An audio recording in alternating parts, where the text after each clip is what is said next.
Hello everyone. आज मैं आपके लिए एक न्यू वीडियो लेकर आई हूँ DSSB, जिसकी अभी रिसेंटली वैकेंसीज निकली है एंड 25 मई से इसके ऑनलाइन रजिस्ट्रेशन स्टार्ट हो जाएंगे। एप्लीकेशंस फिल करना 25 मई 2021 से स्टार्ट हो जाएंगे application forms.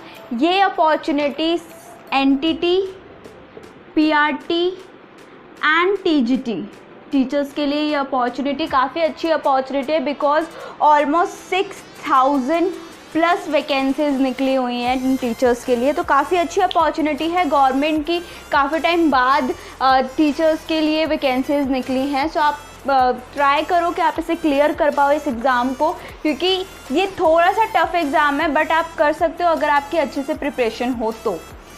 Send arithmetical and numerical ability, basically DSSB का सिलेबस दो भागों में बटा हुआ है।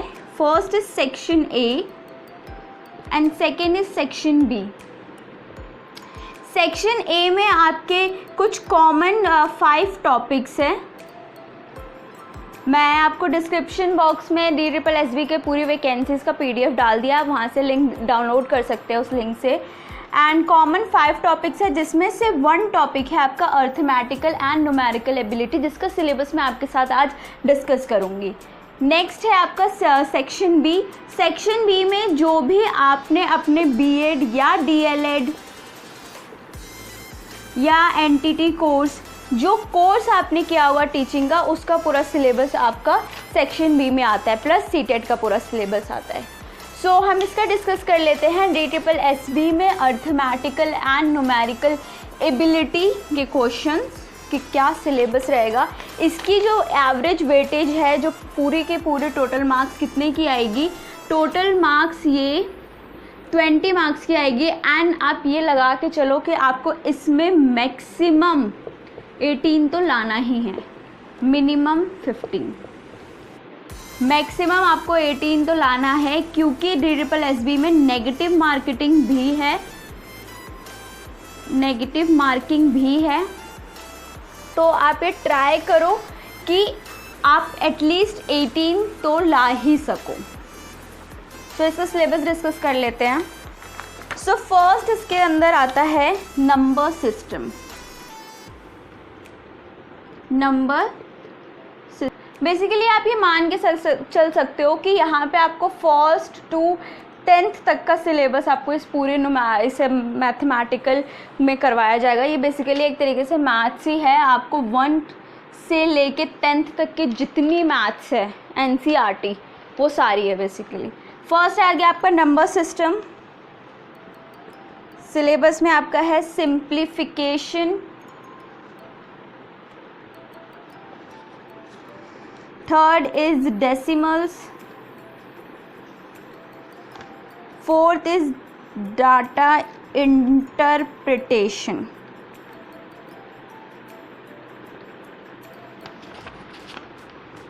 ये 4 हो गए, क्योंकि बहुत ज़्यादा ही इसका मतलब कोर्स काफ़ी लंबा है।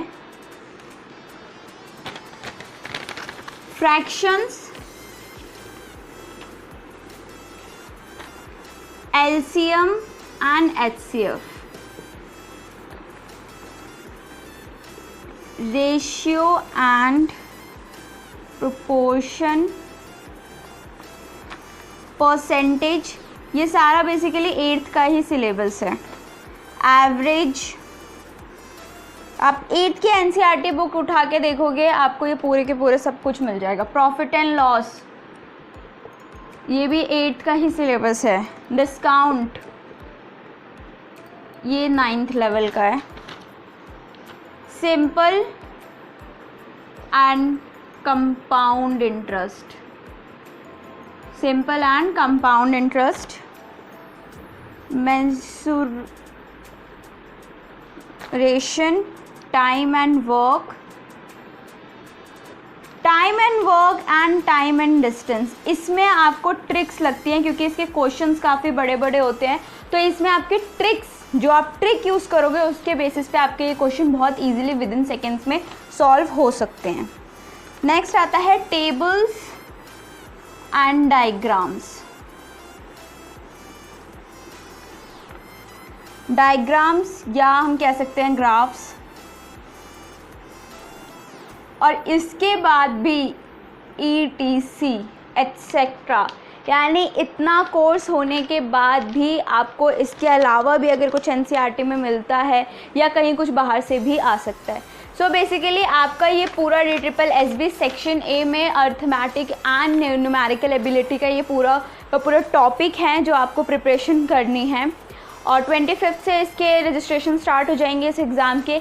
आगे फर्दर क्लासेस में ये पूरा का पूरा कोर्स आपको मिस्टर दीन सर से समझाया जाएगा, यानी कि आगे की वीडियोस मिस्टर दीन सर आपको ये सारी चीज़ें करवा देंगे, सारी चीज़ें समझा देंगे किस तरीके से आप कर सकते हो, क्योंकि कॉन्सेप्ट क्लियर रहना बहुत ज़रूरी है। क्योंकि अगर आपका कॉन्सेप्ट क्लियर नहीं होगा तो आप क्वेश्चन को नहीं समझ पाओगे, क्वेश्चन को नहीं समझोगे तो ऑब्वियसली आंसर आप नहीं कर पाओगे।